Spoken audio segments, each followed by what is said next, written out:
But you've been requested to report on why there's an Air Force Base named after you, and you're not dead. Oh, okay. Yeah, I can do that.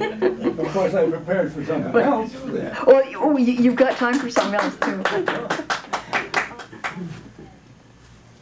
Well, actually, when we talked, I thought we were going to talk about something else. And so I even brought a prop, which has absolutely nothing to do with what you introduced me for. Is there a bombardier in the crowd? No bombardiers? Huh. Well, this is what you miss on the story. This is the pin that goes in the bomb. If you remember, you had to pull the pins after you got to the English Channel. This pin came out of a bomb that went into Berlin on the 6th of March. And that was part of this other story. Tell us the other story. No, that's a longer one than this one. Maybe another time. Well, that story was about 1,000 of your compatriots being killed in one night. Whereas this story is where I didn't kill a 2-star general one day. Another helicopter story. I was an air rescue pilot in Alaska. One afternoon a call came down for a chopper pilot. The commander of the Alaskan Air Command had a secret project. So somebody sent me up. And what it amounted to was the problem they were having with when they'd have practice alerts. This was during the height of the Cold War. And the people at LAD were the bad guys and we were the good guys down at Anchorage. And the guys at LAD would come up and they'd go through Merle Pass or over the Alaska Range, and they'd be straight from the runway before the alarms would go off because there was no radar coverage in that area. So General William Old decided he was going to put a radar station in that area. And he covered it from the air, and he picked out a mountain. The mountain did not have a name, but this was what he felt was the ideal location. And so I got the briefing, the secret briefing, that this radar site was going to be built in that area, and they had to make a preliminary review. The scenario was I was to take the general first thing in the morning and go through the Alaska Range and rendezvous with the engineers that were to do at a place called Lake 606. It's called 606, that was the altitude. And it showed that on the map. And the weather was bad. The Alaska Range, the clouds were on the top, and the helicopter couldn't go over the top. So had to fly in the center. And the only way to get through was a place called Merle Pass. And I'd never been through Merle Pass. The general said, oh yeah, I know where Merle Pass is. I'll do the navigating. Fine, give him the map. And he hadn't been in Alaska very long. And when he came down in the morning, he took one look at me, and I noticed he had a funny look on his face because my Air Force uniform consisted of a fluorescent red hat, a checkered lumberjack shirt, and a .22 caliber pistol with 100 rounds of ammunition slung over my shoulder. Incidentally, the reason for the red hat is you've heard of snow blackout. When I would land a helicopter in snow conditions, I'd make a low pass and throw my hat out and use that for orientation. The center of your ground cushion has no wind, and you can let right down on it, and you know what your altitude is. But that was the reason for the red hat, but it was not certainly Air Force uniform. So we crank up early in the morning. I had my survival pack sitting up. The helicopter had 3 seats. My survival pack, not the general's, sitting next to him, and on the other side I had 2 10-gallon cans of gasoline. And so he sat in the middle, and he had this stuff with him. And so we took off. It's misting, poor visibility, and we go chop, chop, chop out there, and he says, well, head on down here.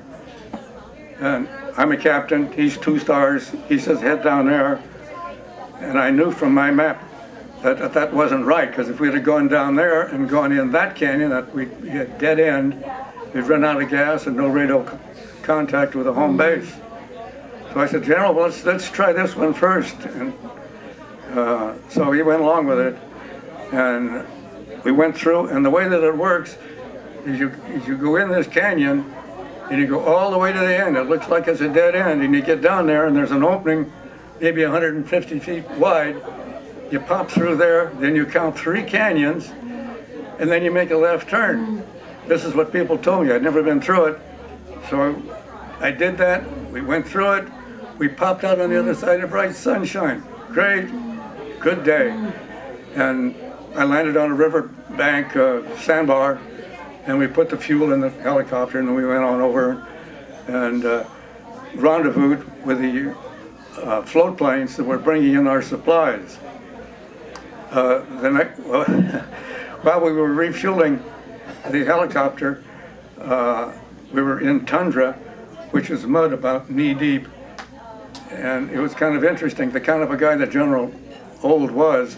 I was on the top of the helicopter pouring the gas in, and he would walk across the mud, and his aide, who was in a nice fancy uniform, would hand him the gas can, and he'd slop through the mud and hand me the can and pour it in the helicopter. The next morning, what we had to do was take engineers to the top of the mountain, and they had to make photographs and a sighting with a telescope 360 degrees every 10 degrees. And this was going to take a little bit of time. Flying up to the top of the mountain, I flew at about 40 knots, which is best climb speed, and got to the top of the mountain and landed, and the wind was building up. I was reading 20 knots, sitting there on top of the mountain, and there was an updraft which goes through the rotor blades and makes it turn. There was a rotor brake, but it wouldn't stop it. So I made everybody stay in the helicopter, and I climbed up on top, and I stopped the blades by hand, then ran back and got a hold of the tail rotor and held it, and then I set the brake thing, but it still wouldn't hold it. Then I piled rocks in, the helicopter equal to my weight, and I'd let one guy get out, and we'd pile more rocks into it. And then all this time, the airspeed indicator is going up and up. I flew up at 40, and it was starting to get close to 50. And incidentally, the tech order on a helicopter was you can't fly faster, you shouldn't fly anytime the wind is more than 19 knots, because that's as much tail rotor as you've got that you can turn into it. At any rate, I stood there and held the tail rotor while the guys did all the work they were supposed to. Then each guy would get in, we'd throw the rocks out, and then the general was the last one. He went up. See, the tail rotor was hanging over the top of the mountain, the tail rotor was sticking out here off the cliff with the nose into the wind. And so the general went out and held the tail rotor, and I got in, cranked up, and as soon as I got the engine a little bit warm, he ran, threw the rocks off the wheels, jumped in, and the wind blew us over the edge, which was no problem. Once you're airborne, you just get a normal attitude. And incidentally, we camped overnight, and it was kind of interesting. All these civilian people that were on the trip had set up camp. There was a clump of trees, and there was game trails that went through the area, and they found this nice little clearing in the middle, and they set up all their camp there while we were fixing doing the refueling. And I walked over and, hey, look, fellas, do you like moose, bear? What do you prefer? You don't set up camp in a game trail. Get off in the bushes. So everybody, they broke camp and redid the whole thing. And the next day, the weather was still bad. The general, I didn't mention, on the way up, the general was real tickled because it was like going through a park. We go alongside, see moose. We were only about 100, 200 feet over the trees. See moose and bears, and there was an old scraggly wolf.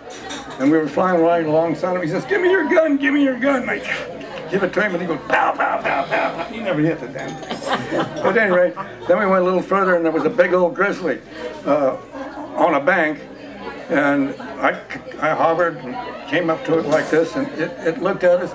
And I swear that thing was taking a swipe at us. And finally he gave up and across the stream we flew on to General. Just got a big kick out of all this, you know.